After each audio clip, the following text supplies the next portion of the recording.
দশম শ্রেণীর ছাত্রদের জন্য আজকের পাঠ কবি জয় গোস্বামীর লেখা অস্ত্রের বিরুদ্ধে গান নামক কবিতাটি।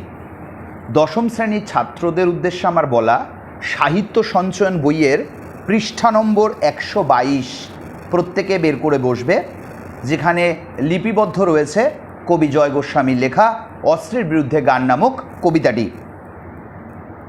আধুনিক বাংলা সাহিত্যের প্রথিতযশা কবি ব্যক্তিত্ব কবি জয় গোস্বামীর লেখা অস্ত্রের বিরুদ্ধে গান কবিতাটি কবি জয় গোস্বামীর 1997 সালে প্রকাশিত পাতার পোশাক নামক কাব্যগ্রন্থ থেকে সংকলিত হয়েছে। অস্ত্রের বিরুদ্ধে গান।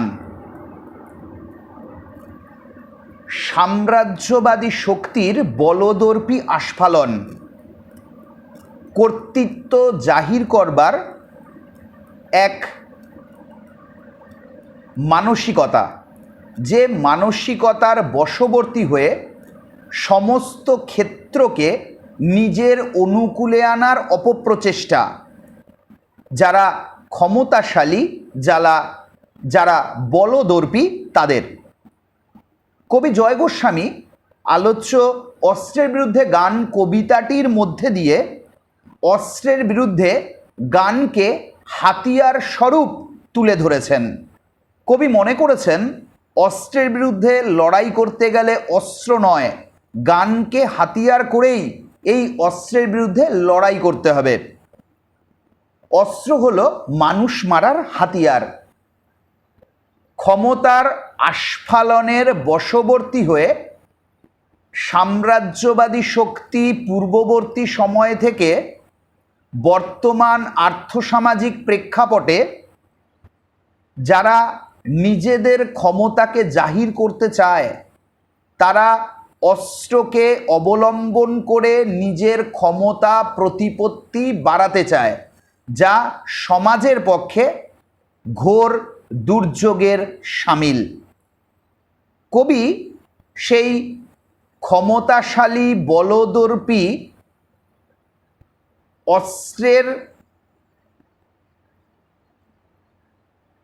অস্ত্রকে হাতিয়ার করে যারা এহেন কাজে লিপ্ত, তাদের উদ্দেশ্যে কবির আহ্বান ধ্বনি, অস্ত্র ফেলো অস্ত্র রাখো পায়ে, আমি এখন হাজার হাতে পায়ে এগিয়ে আসি উঠে দাঁড়াই। মানুষের দুটো হাত দুটো পা, কিন্তু কবি তাকে বলছেন যে আমি এখন হাজার হাতে পায়ে এগিয়ে আসি উঠে দাঁড়াই, অর্থাৎ অগ্রগমনের দ্রুততা। এই দুই হাত দুই পাকেই কবি হাজার হাত পায়ের সঙ্গে তুলনা করে অগ্রগমনের দ্রুততার ক্ষেত্রকে ত্বরান্বিত করে বলছেন। উঠে দাঁড়িয়ে তিনি কি করেন? এগিয়ে এসে হাত নাড়িয়ে বুলেট তাড়াই। যারা অস্ত্রের আস্ফালন করছেন তাদের বিরুদ্ধে কবি বলেছেন যে তিনি হাত নাড়িয়ে বুলেট তাড়ান। গানের বর্ম আজ পড়েছি গায়ে, অর্থাৎ গানকে তিনি অস্ত্রের বিরুদ্ধে হাতিয়ার করেছেন। অস্ত্রের বিরুদ্ধে গানকে হাতিয়ার করে তিনি গানের বর্ম ধারণ করেছেন গায়ে, এবং সেই গানের বর্ম গায়ে ধারণ করে তিনি প্রাণের ধর্ম বজায় রাখতে চান। অর্থাৎ গানের মধ্যে দিয়ে তিনি অস্ত্রের যে আস্ফালন তাকে প্রতিহত করে প্রাণের ধর্ম বজায় রাখতে চান।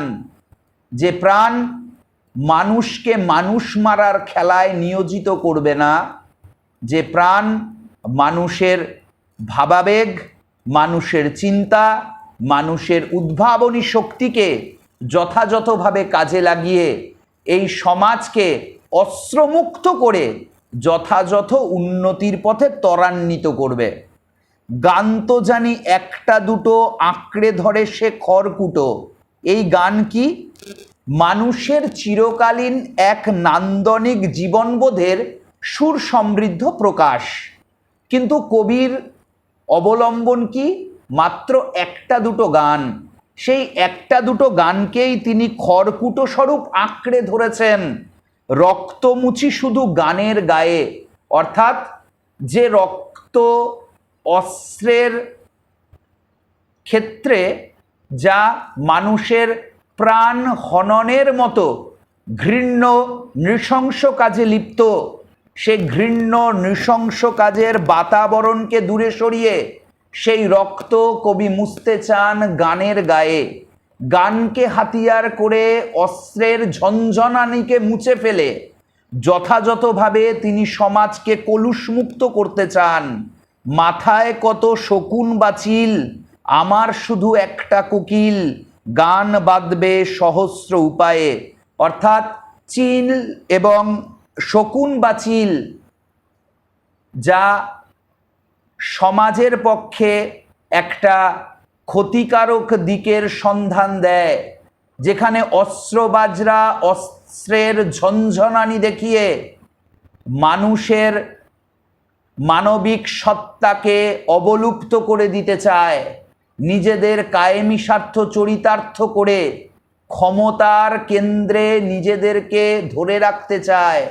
কবি বলেছেন তার বিরুদ্ধে কবি লড়াই করবেন, তার অবলম্বন থাকা শুধু একটা কোকিল নিয়ে, যার গান বাঁধবে সহস্র উপায়ে। অর্থাৎ দীপ্ত কণ্ঠে গানের ব্যঞ্জনায় তিনি বলে দিতে চান, কি বলে দিতে চান? অস্ত্র রাখো, অস্ত্র ফেলো পায়ে। অর্থাৎ অস্ত্র দিয়ে কখনোই নিজের ক্ষমতার ভরকেন্দ্রে থাকা যাবে না।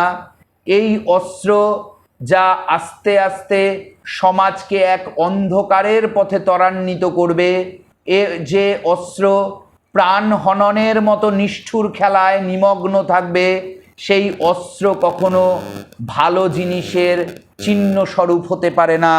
তাই কবি বলছেন অস্ত্র রাখো, অস্ত্র ফেলো পায়ে। বর্ম খুলে দেখো আদুর গায়ে। এই বর্ম কি? বর্ম হচ্ছে দেহের বাহ্যিক আবরণ। যারা অস্ত্রবাজ তারাও বর্ম পড়েছেন। কেন? যাতে আরেক অস্ত্রের আঘাতে তাদের প্রাণ না হারিয়ে যায়। কবি তাদেরকে আহ্বান জানিয়েছেন, এই বর্ম খুলে ফেলো, দেখো আদুর গায়ে। অর্থাৎ সেই বর্ম খুলে ফেলে আদুর গায়ে বলতে খালি গায়ে দেখো। কি দেখো?